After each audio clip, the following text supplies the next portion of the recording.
Policia e Fierit ka zbardhur dinamikën e ngjarjes së djeshme në fshatin Dërmenas, ku dëmtuan nëna me djalin e saj. U arrestua 66 vjeçari që në bashkëpunim me djalin e tij qelloi me armë zjarri në drejtim të dy shtetasve, nënë e bir, dhe po punohet intensivisht për kapjen e djalit të tij.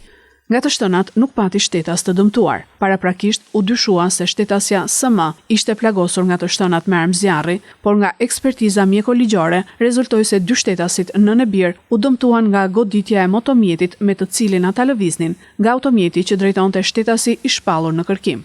Specialistët e seksionit për hetimin e krimeve kundër personit menjëherë pas ngjarjes së ndodhur më datë 09/04/2025 te mbikalimi i fshatit Dërmenas, ku shtetasi AC 66 vjeç dhe AC 23 vjeç babë bir, të dy banues në këtë fshat, dëmtuan shtetasit HM 26 vjeç dhe SM 50 vjeçe, nënë e bir, të dy banues në fshatin Sulaj, kanë organizuar punën për nxjerrjen e autorëve përpara përgjegjësisë penale dhe për sqarimin e rrethanave të rastit.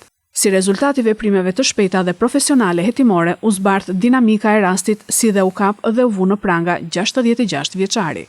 Nga këto veprime dyshohet se shtetasi AC dhe AC, për shkak të një konflikti të mëparshëm ndërmjet 23 vjeçari dhe 26 vjeçarit, kanë qelluar me armë zjarri në drejtim të motomjetit me të cilin lëviznin shtetasit HM dhe SM.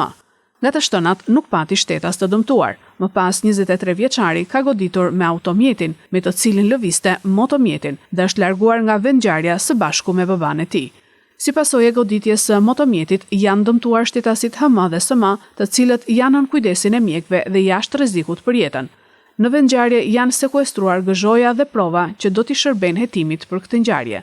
Gjithashtu janë sekuestruar njëri prej automjeteve të përdorur prej autorëve dhe 3 celular. Vijojnë kërkimet për kapjen e 23 vjeçarit. Materialet procedurale ju referuan prokurorisë së Fierit për veprime të mëtejshme për veprat penale vrasje me paramendim mbetur në tentativë kryer në bashkëpunim dhe prodhimi dhe mbajtja pa leje armëve shpërthyese dhe municionit luftarak.